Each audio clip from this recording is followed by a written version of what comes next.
이 시간은 여호와만 섬기라 이와 같은 제목으로 여러분과 함께 말씀을 나누고자 합니다. 여호수아 24장 14절 그러므로 이제는 여호와를 경외하며 성실과 진정으로 그를 섬기라. 너희의 열조가 강 저편과 애굽에서 섬기던 신들을 제하여 버리고 여호와만 섬기라. 하나님께서 이 여호수아 24장에 여호와만 섬기라 이와 같이 말씀하고 계십니다. 우리의 삶 속에 우리가 예수를 그리스도로 영접하고 주님만 사랑하고 우리가 주님만 섬기는 것처럼 생각을 하지만은 우리가 신앙생활을 하다 보면 주님에게서 우리가 매우 멀리 떨어져 있음을 느끼게 될 때가 있습니다.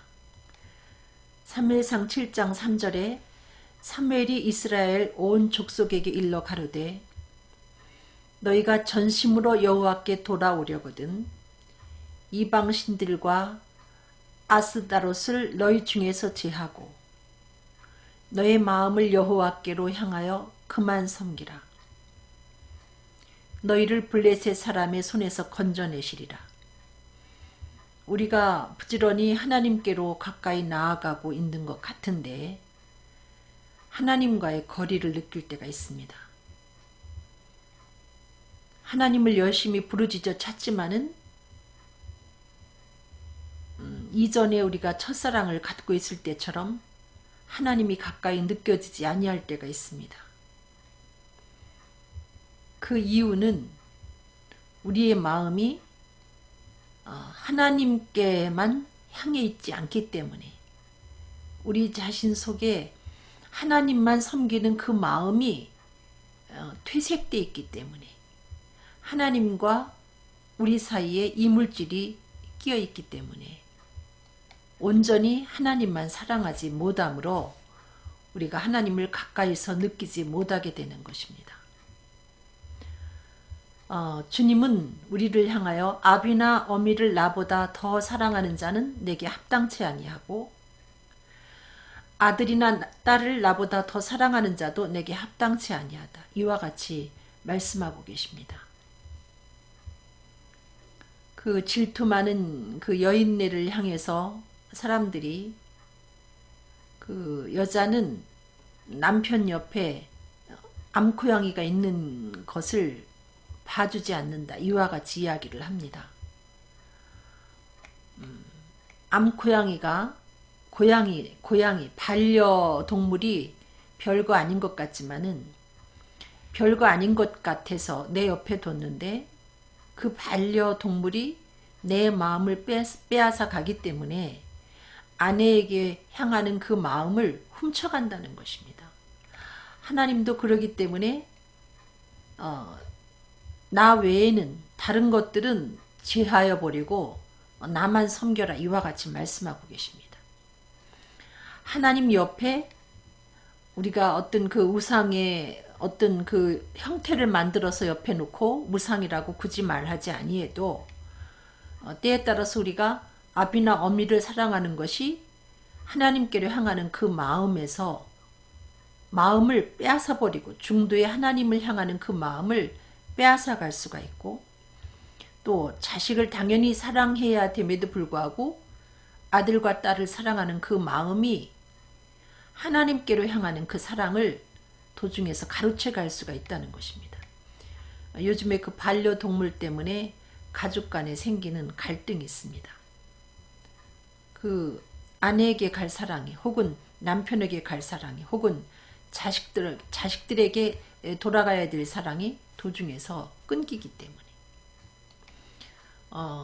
제가 그 첫 아이를 낳고 그 다음에 첫 아이가 4살 되었을 때에 제가 작은 아이를 낳게 되었는데 작은 아이를 낳고 병원에서 그 입원해 있는 중에 그 제 딸아이가 너무나 그 고통스러워서 먹지도 않고 밤새 그 병원에서 울어가지고 애를 먹은 적이 있습니다.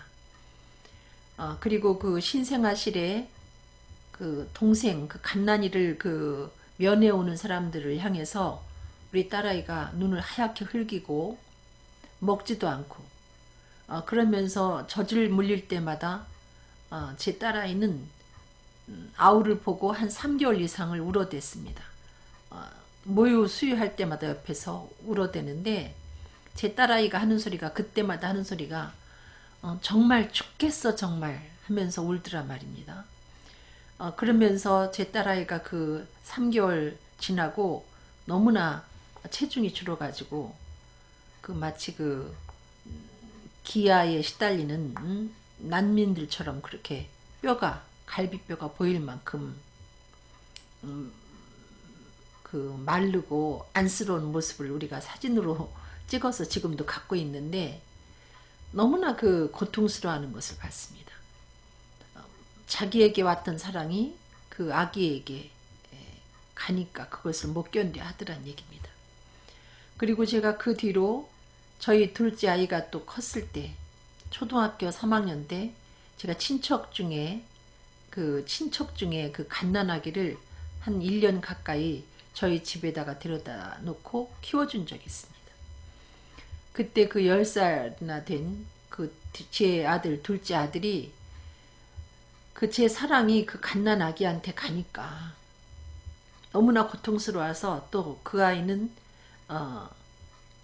자기 누나하고 반대로 막 먹어대기 시작하는 것입니다. 자기의 고통을 먹는 것으로 해결을 하면서 너무너무 슬퍼하는데 날씬했던 제 아들이 그 뒤로 비만 때문에 초등학교 내내 아주 뚱뚱하진 않았지만은 제가 먹는 것을 신경 써야 할 만큼 폭식을 하면서 비만이 와서 고생을 한 적이 있습니다.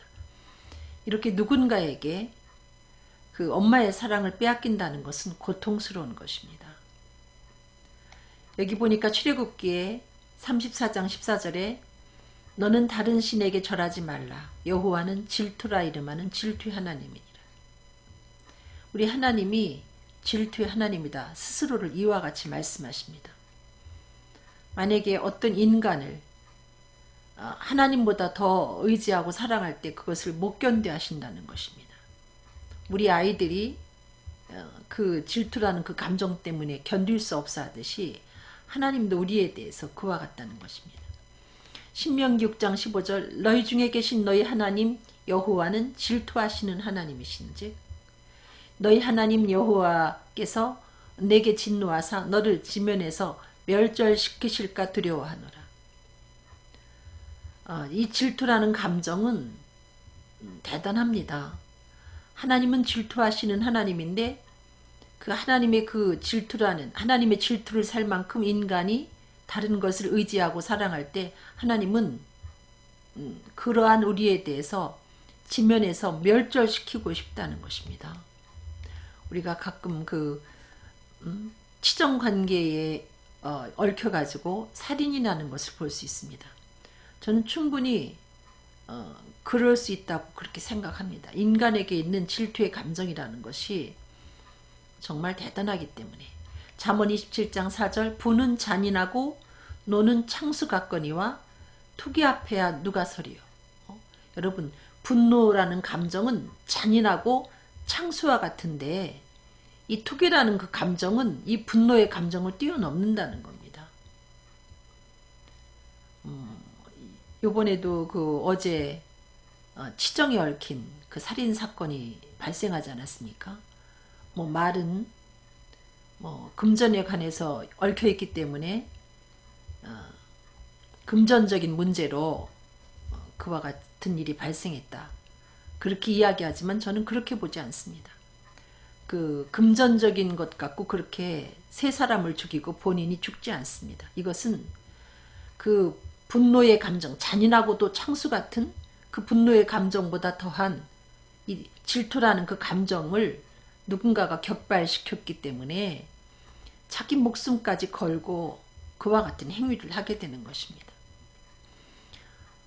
아가 8장 6절에 투기는 음부같이 잔혹하며 불같이 일어나나니 그 기세가 여호와의 불과 같다. 인간에게 있는 투기라는 감정이 음부처럼 잔혹해서 이와 같이 살인사건이 생기는 것입니다. 불같이 일어나서 여호와의 불 같다. 인간의 그 질투라는 그 감정을 누군가가 건드리게 되면 살인이 그래서 발생하게 되는 것입니다. 나훔 1장 2절에 여호와는 투기하시며 보복하시는 하나님이시다. 하나님도 우리가 누군가를 의지해서 우리의 마음이 하나님께로부터 멀어지면 우리에 대해서 보복하신다는 것이죠. 우리들에게 슬픔을 안겨주신다는 것입니다. 우리는 신앙생활을 하면서 왜 우리가 갑자기 이렇게 고독해지고 슬퍼질까 이런 생각을 할 때가 있습니다. 그 이유는 우리가 누군가를 의지해서 하나님께로부터 멀어졌기 때문에 하나님의 그 질투하는 그 마음을 우리가 격발시켰기 때문에 그로부터 오는 아픔인 것입니다. 잠언 6장 34절 그 남편이 투기함으로 분노하여 원수를 갚는 날에 용서하지 아니하고 만약에 어떤 남편에게서 그 아내를 누군가가 사랑하게 돼서 불륜을 맺게 된다면 그 남편이 그 투기의 감정으로 분노해서 원수를 갚게 되는데 아무리 그 아내와 얽힌 남자가 용서를 구할지라도 용서하지 아니한다. 어떤 선물을 줄지라도 그 남편의 마음을 달랠 수가 없다는 것입니다. 이렇게 인간관계에 있어서 이 투기의 감정은 엄청나서 뭐 살인을 한 사람만 해버리는 것도 아니고 이렇게 잔혹하게 그 가족까지도 그 주변에 있는 사람까지도 살해하는 일이 벌어지는데 이 투기라는 것은 여호와의 불 같다. 잔인하고도 홍수보다도 더할 만큼 지독하다. 이와 같이 이야기하고 있습니다. 하나님은 우리를 향하여 방백들을 의지하지 말며 도울 힘이 없는 인생도 의지하지 말라. 분명히 인간은 우리들에게 도울 힘이 있을 것 같지만 우리들에게 도울 힘이 없는 인생이다. 이와 같이 말씀하고 있습니다. 그럼에도 불구하고 우리는 보이지 않는 하나님보다는 이 도울 힘이 없으나 보이는 인간을 의지할 때가 있습니다. 그 인간은 결코 우리의 갈증을 해갈시켜주지 않습니다. 오히려 인간을 의지할 때에 우리는 아픔을 당하고 오히려 더 목마름을 느끼게 되어 있습니다. 군중 속에서의 고독이라고 사람들이 이야기하는 것처럼 외로워집니다마는 인간이 어리석게도 도울 힘이 없는 인생을 의지하게 되어 있습니다. 이사야 36장 6절 보라 내가 애굽을 의뢰하도다. 그것은 상한 갈대 지팡이와 일반이라. 사람이 그것을 의지하면 손에 찔려 들어가리니 애굽 왕 바로는 그 의뢰하는 자에게 이와 같으니라. 한국 속담에도 믿는 도끼에 발등 찍힌다는 얘기가 있습니다. 왜 그 사람이 내 발등을 찍는가? 이 속담이 이 성경 말씀과 많이 유사합니다. 내가 어떤 사람을 의지하게 될 때 내가 그토록 의지하는 그 사람은 상한 갈대 지팡이가 돼서 내가 의지할 때 내 손을 찌르고 들어온다는 것입니다. 그래서 왜 그 사람이 내게 아픔을 줄까? 예를 들면 100년 해로 하기로 약속한 그 사람이 100년 해로 할 줄 알고 굳게 믿었더니 그가 나에게 지독한 상처를 줬다는 것입니다. 이유는 내가 믿었기 때문에.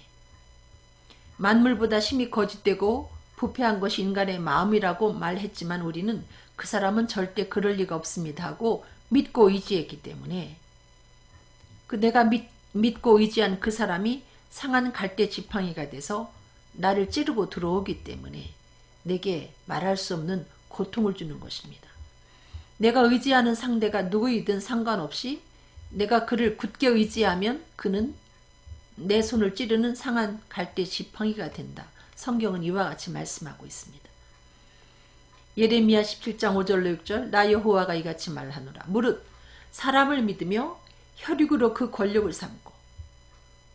사람을 믿지 말라. 성경은 그렇게 말하고 있습니다. 믿을 만한 인간이 아니라는 것입니다. 그 사람은 정직해. 그 사람은 진실해.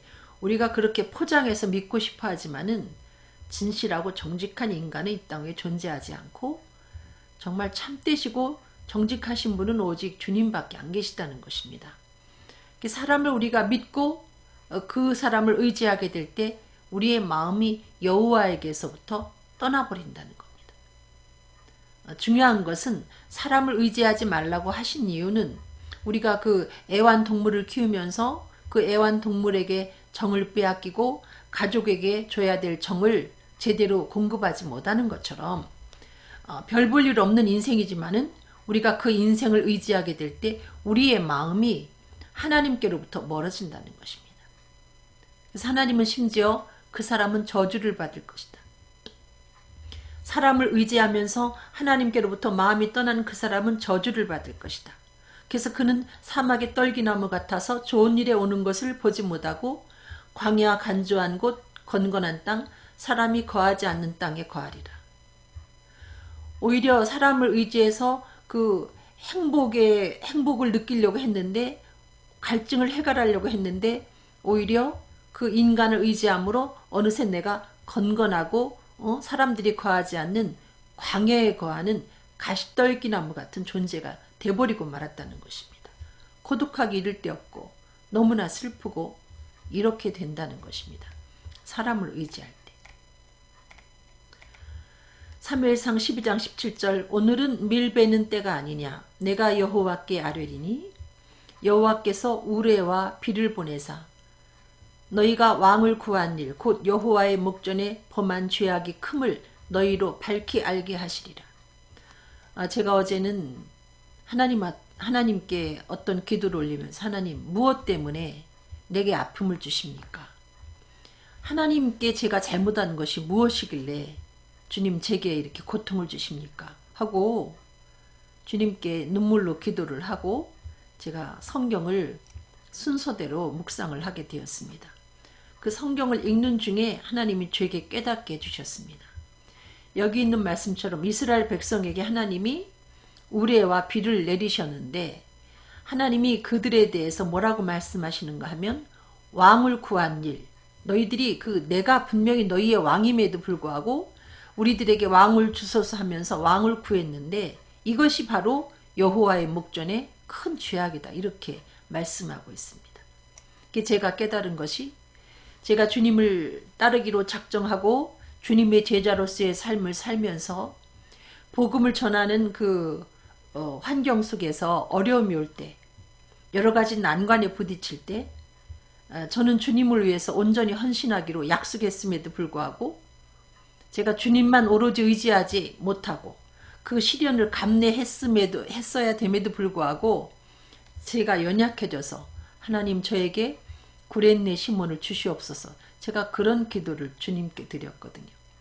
주님은 제가 어려울 때 저와 동행하시면서 또 앞서 행하시면서 저의 그 거할 곳을 미리 예비하시고 낮에는 구름기둥으로 밤에는 불기둥으로 저를 지켜주시고 또 환난이 심할 때는 저를 안고 가시면서 전우를 이렇게 호위하시면서 지켜주시는데 세상 끝날까지 저랑 항상 함께 하시면서 출입을 지켜주시고 정말 그늘이 되셔서 지켜주시는데 제가 어느 날 믿음이 연약해져서 이 주님을 오로지 의지하지 못하고 하나님 저에게 제 십자가를 대신 짊어질 수 있는 구렛네 시몬을 주시옵소서 이렇게 주님께 기도한 것이 하나님 앞에는 섭섭함을 안겨드린 것이고 별거 아닌 것 같은 구렛네 시몬이 어느새 내게 우상 같은 존재가 되었다는 것입니다.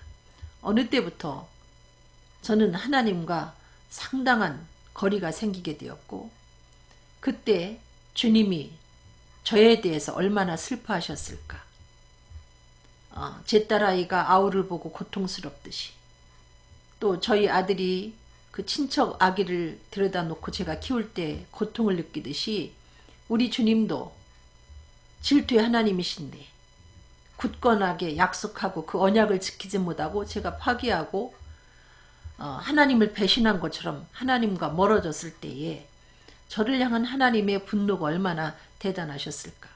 근데 하나님은 인자하시고 자비로우신 분이셔서 사랑이 많으신 분이셔서 제가 하나님을 섭섭하게 해드린 것만큼 저에게 그만큼의 아픔은 주시지 않았지만은 저는 분명히 구렛네 시몬을 구함으로 제 삶 속에 많은 아픔을 경험하게 되었습니다.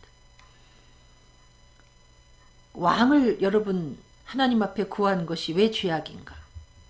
하나님이 왕이 됨에도 불구하고 우리는 보이지 아니하는 그 하나님을 굳건 의지하지 아니하고 보이는 인간을 도울 힘이 없는 인간을 의지하려고 할 때 하나님은 정말 괘씸하게 여기신다는 것입니다.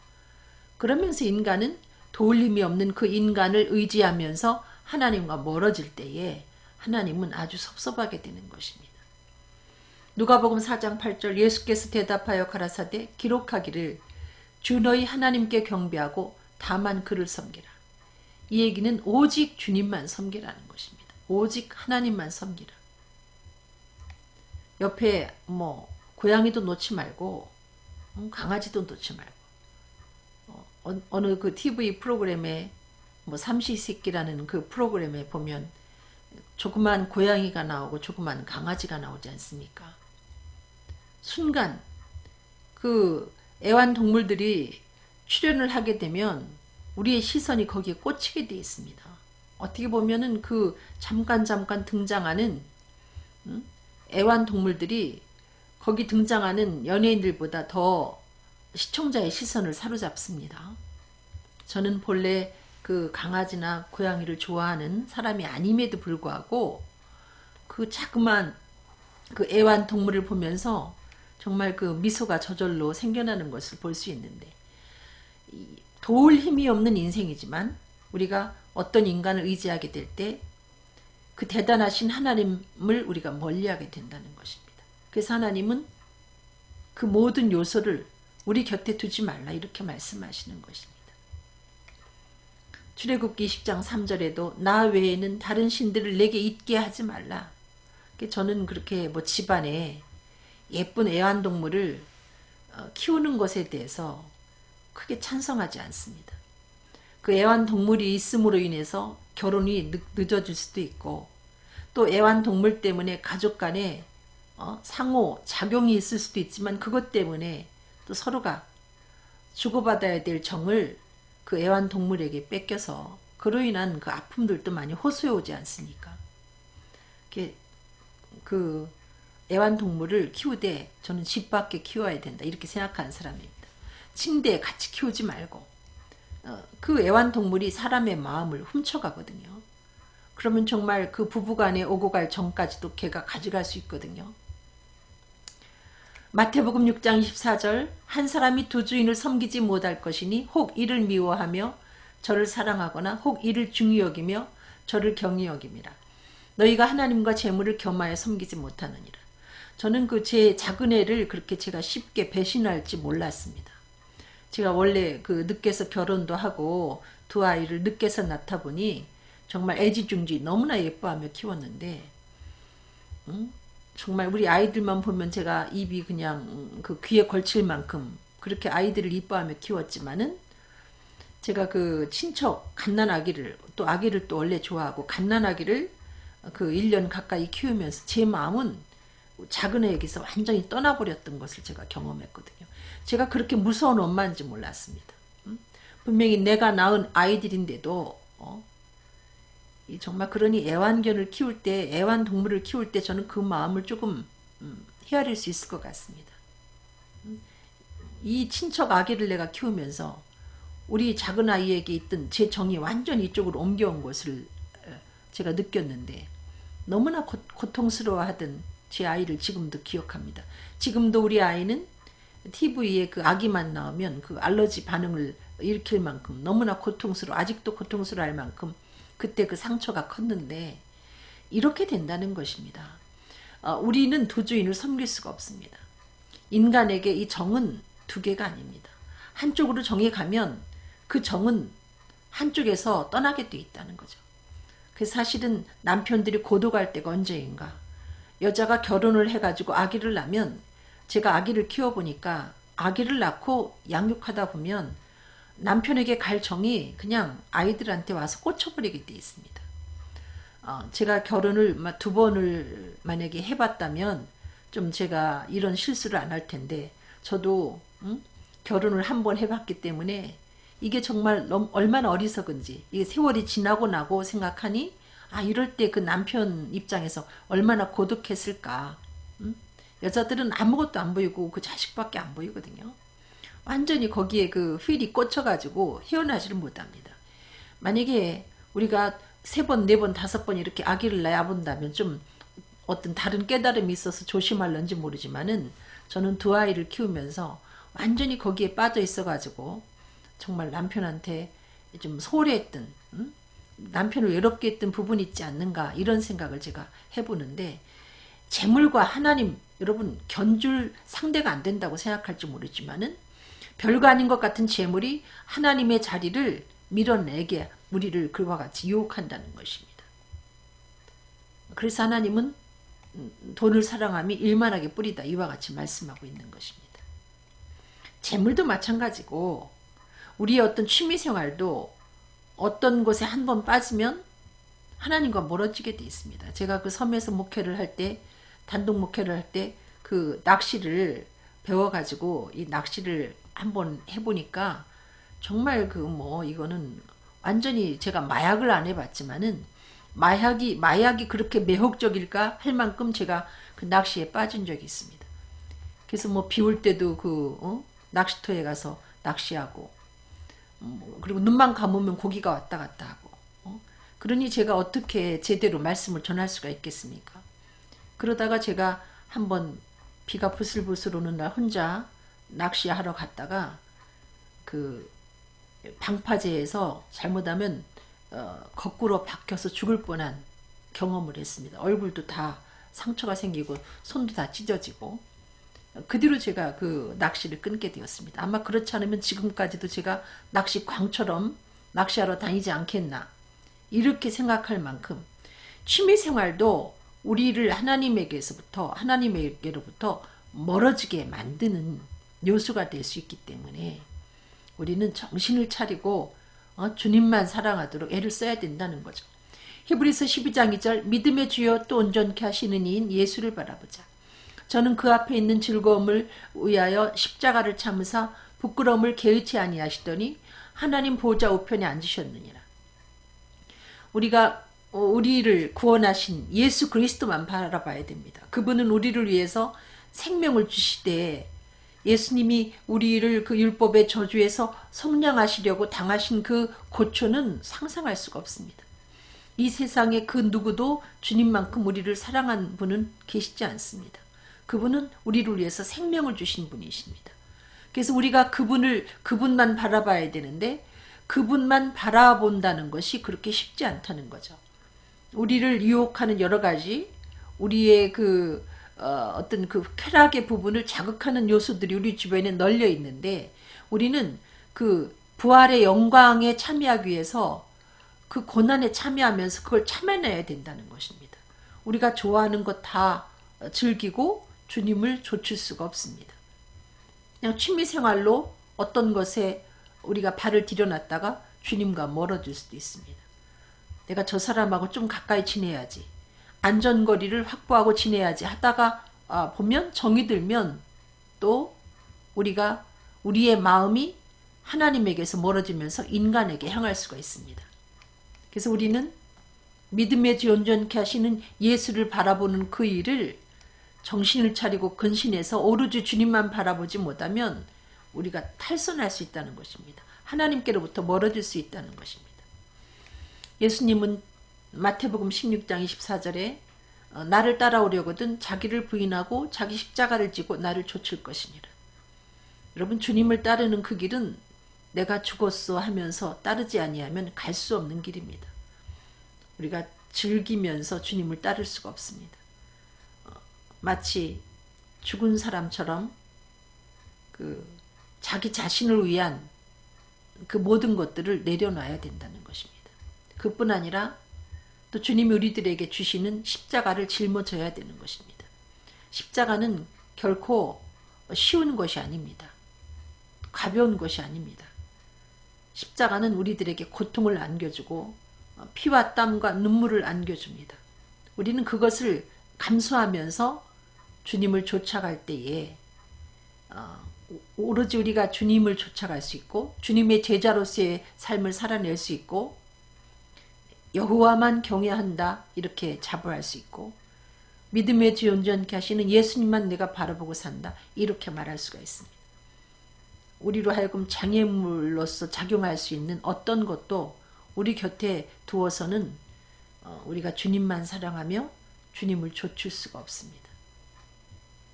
기도하시겠습니다. 사랑이 많으신 아버지,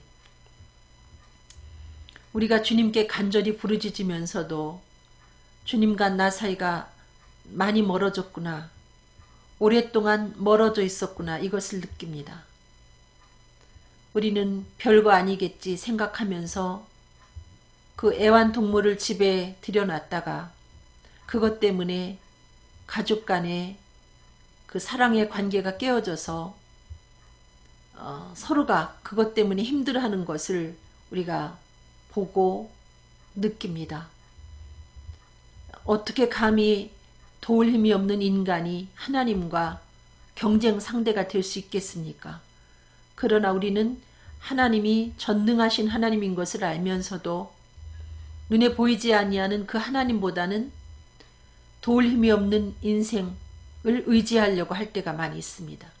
적당히 의지해야지 하지만 우리는 그 인간 속에 빠져들면서 인간을 의지하다가 우리의 마음이 여호와께로부터 멀어지면서 그 인간을 통해서 깊은 상처를 받고 광야 간조한 곳에 거하는 가시딸기 나무처럼 고독을 느낄 때가 있습니다.